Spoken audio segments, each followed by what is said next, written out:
Alright, we are going to now, we have our background in. So now we are going to lay in some of this very, very dark blue floral area.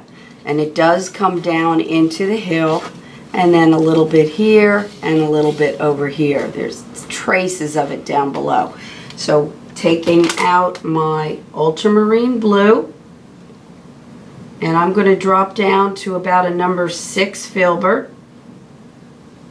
I'm going to start laying in. Now again, I don't have a pattern because it's wet. If you don't want to freehand, you can dry it and trace a pattern on. But I like it to be wet so that I can blend it into the background. So I'm going to look at my design and say, okay, here's the top of one here. Using there's another one here. It's just a sketch. I'm digging into the paint. Then there's one here. Now this one I want to make sure it leans. So I'm going to give myself a little bit of a lean. That one's coming over. Maybe this one should be a little shorter. Notice how I erase with a finger. A little bit shorter here. This one is good, maybe a little shorter. You can just erase it with your finger. Then I have a little piece here. This will come down into the yellow. Then I have one over here. This one is shorter than that one, so I'll bring it over here. And I'm just giving myself just a little scribble here to denote where the design will be, and a little something down here in the ground. Okay, so I'll zoom in so you can see what I just scratched. Okay, just a little etching, but it's enough of a pattern to do what we're going to do next. Just a little bit, and I think you'll find that you don't need a whole lot because your brush is going to do most of the work. So picking up my ultramarine blue, if it's not creamy, you can add just a touch of extender. These are globals. Make sure your paints are mixed into globals. They won't stay wet like this if it's just acrylic. And we do need it to be wet for a good long while. So these are global paints. These are the Heritage Globals. Okay, so this is the bottom of where my ground is. I'm up about here, and I'm on the chisel on the side of the brush. And I'm just dabbing in. Will darken later, but I'm making my shapes. Okay, and it gets wider. It's kind of like a Christmas tree. It starts narrow at the top and gets skirts out. You don't have to. You can make, big holes where nature has broken off the branches, or it's been in a storm, or didn't have enough water that year. You can make whatever shapes you like. This is your meadow, your field. Okay, so that's right there. I'm going to have flowers in front of that. There's another little one here. And it's fun to make one stick way out on the side and then not so much on another side. Gives it some interest to have different, just rock and roll your brush in all different angles. Okay. And that one here. And we'll soften this into the grasses later. And then we have that really, really arched shape. I'm going to start out tiny at the top.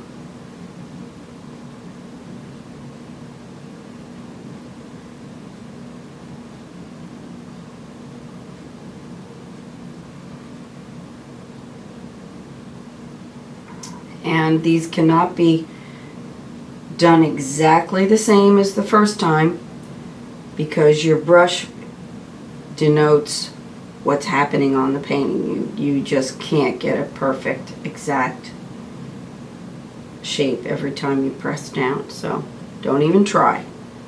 Every painting will be very pretty. It doesn't have to be a carbon copy. We're not copy machines.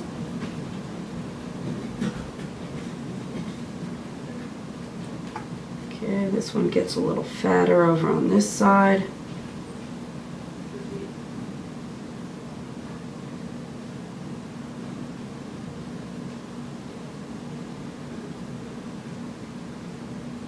And I'll put a little bit down in here. This will be way in the back of the weeds, so it's not real noticeable. And then I'll come up here. One more kind of disappearing off the canvas. If you do one you don't like, take it off with your finger. Very simple procedure for erasing. Love this global technique because anything you don't like you can just adjust. Okay, maybe a little thinner one there. It's going to be heavier on the side.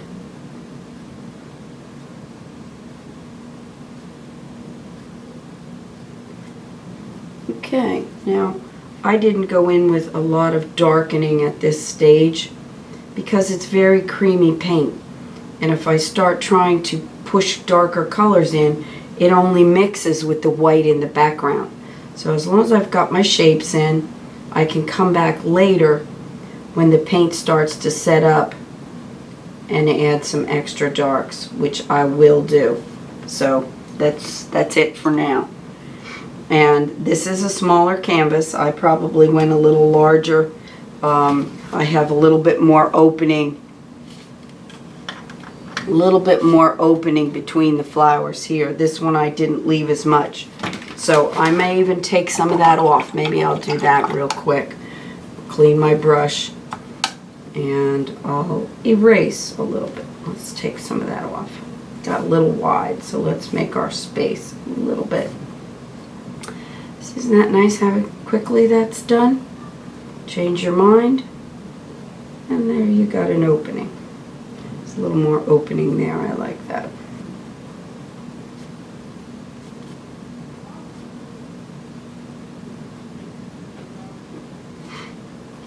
Okay, and I might even make this one a little bit smaller on this side. I'll take a little bit off over here. Look at that. 1, 2, 3, and I've changed its shape. So this is very forgiving, and I think you'll see how much fun it is to play with these. You can just touch the bottom edge a little bit. I don't want to mess with it too much. We're going to do a lot of sharper colors. Maybe I'll take a little bit off in the center here. Make this one a little bit smaller, a little narrower. Right in there. Okay, I think I like that. So I'll let that be. Now we're going to go down to our grasses. Now the grasses take the most time out of this whole painting. Flowers are quick. These tall blue flowers in the background in the meadow are very quick. But when you get down to these grasses, this takes the most time. I took pine green, and I'm going to start out with my, this is about an 8 or a 10th filbert. And I'm going to start, I'm not going to start with the pine greens. Excuse me, correction. We're going to start with our yellow oxide mixed with a little bit of our raw umber, just to darken it slightly. And I'll just move this over here. Just picked up a little bit of raw umber, mixed it into my puddle of yellow oxide, and we are going to shadow. You can't leave this quite so yellow, and I bring a little bit of yellow up into the trees too, but I'm doing a very choppy motion, and you can pull upward strokes. We're not going to make blades of grass, we're just doing areas of color, and it might be even nicer with a little bit larger brush. So let's see if I This one is a little bigger. I'm looking for a certain size. Okay, this is a little bit larger.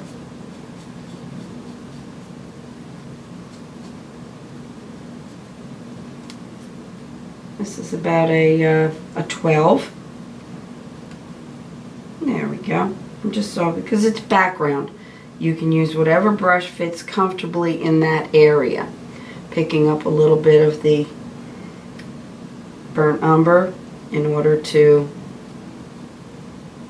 put some shading down, just a little bit. I'm not doing a lot. This is a light colored meadow. And now I'll pick up some pine green. And we'll start out with pine green plus a little bit of the burnt umber. This makes it just a little bit toned. And we are going to lay in some green. I'm going to call them patches.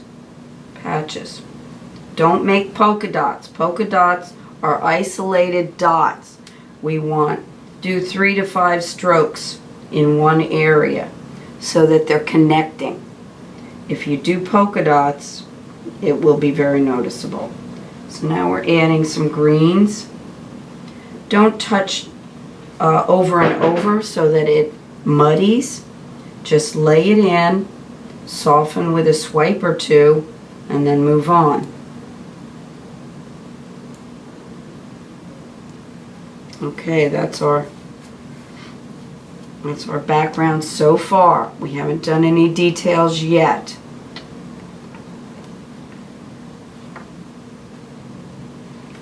Okay, we can start taking our, we can't do stems until we place flowers. So this isn't quite set up yet. So we'll pull a few more greens. I'm going to drop down to my 6 filbert, add a little bit of burnt umber, and now I'm going to place some upward strokes. Now these are not with a liner. This is the side of my brush with a sweeping motion, every which way but loose. We are going in different directions. This is not planned. If you plan it, little clump, little clump, little clump, it's going to start get polka dotting. You need to connect some of these. They need to be at random, very at random. Let me zoom in on that so you can see better. That bottom corner, you see how some are wide, some are crisscrossing. They're just going in. There's a fat one. Now we're going to leave that. That's okay. I'm not going to do tons of those, but occasionally you'll get one. And we leave it. Okay, a little sketchy. Okay, now we don't want to overdo. You can overdo. You still need to see there's a little ground behind it. Come over on this side. And I pull it up into the blue area. These are weeds. There's straw, like the grass hasn't been cut, so it goes to seed. So a lot of it's tall, but we can't make them all tall. You've got to keep in mind mamas, papas, and babies, all different sizes, crossing over. And it's best to pull it the way it grows in nature, setting the brush down and pulling up as it grows upwards. Only because when your brush is fullest and you set it down, it makes the broader stroke. As you pull upward, it goes into more of a point. So that's the way you need to pull grasses. Okay, now I'm not going to do any more greens in there. I think we have enough. All right, now I'm going to get out some more colors, and we'll be right back to put in some flowers, darken these, and put in some highlights.